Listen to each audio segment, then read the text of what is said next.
Isa pong malaking balita ang lumabas dito sa Cardano ecosystem kamakailan lamang. Isang pong pangunahing developer at contributor sa network ni Cardano. Siya po ay si Ginoong Sebastian Golimot. Yan, siya po ay nag-donate ng $460,000 na halaga ng ADA sa treasury ni Cardano. Ang hakbang na ito ay nagbigay po ng pansin sa marami.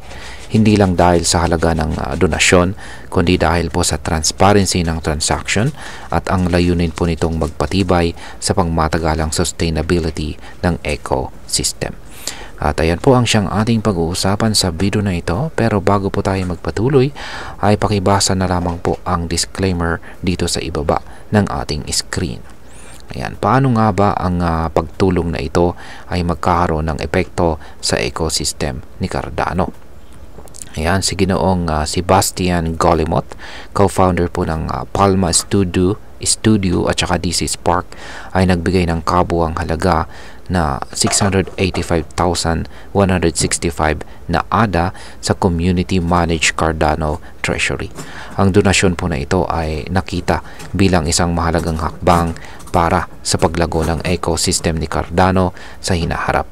Ayon po kay Golimot, ang $400,000 ay isang utang na kinuha niya at ang natitirang $60,000 ay bunga po ng interest sa loob ng ilang buwan. Kung titingnan po natin ang halaga ni ADA sa market, nagkaroon ito ng pagbaba sa presyo mula po sa presyong 0.67 ay naging 0.58. Ngunit hindi ito naging hadlang kay Golimot upang ipagpatuloy ang kanyang layunin na suportahan ang Cardano. Ang pagkakaroon po ng donasyon sa treasury ay mas mahalaga sa kanya kaysa sa pansamantalang pagbaba ng presyo. Ngayon ay ano po ang nangyaring bagong feature dito kay Cardano na naging dahilan ng donasyon?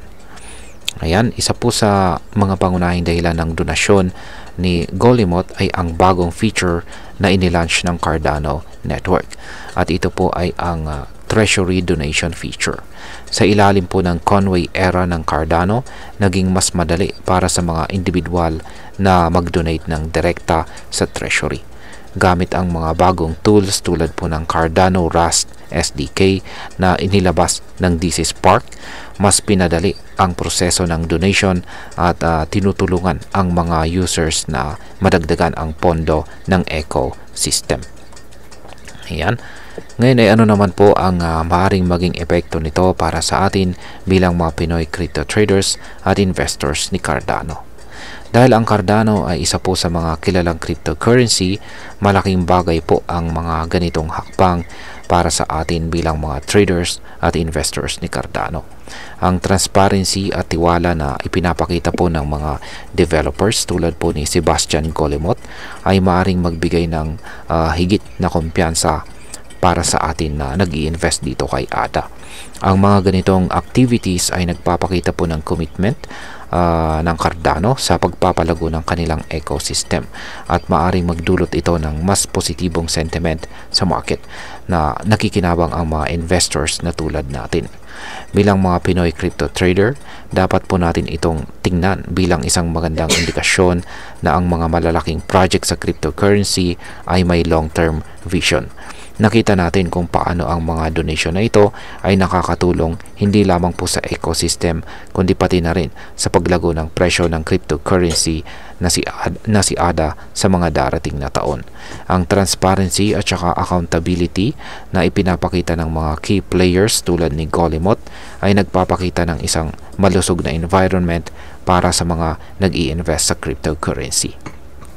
At ayan, bilang panghuli ay ang masasabi ko naman po rito ay ang mga hakbang na tulad na ginawa ni Sebastian Golimot ay nagdudulot po ng mas mataas na level ng tiwala sa mga investors. Ang Cardano po ay patuloy na nagpapakita ng commitment sa pagpapalago ng ecosystem at sa pamamagitan po ng inisyatibong tulad nito, nakikita natin ang potensyal na magtagumpay ang project sa mga susunod na taon. Kaya ayan, bilang Pinoy crypto investor ay maaari po nating isama si Cardano sa ating investment portfolio, lalo na kung tayo ay naghahanap ng long-term opportunities dito sa cryptocurrency market. At ayun, hanggang dito na lamang po tayo sa video na ito mga ka-crypto. Marami pong salamat sa panonood. Ingat po tayo lagi at God bless po sa ating lahat.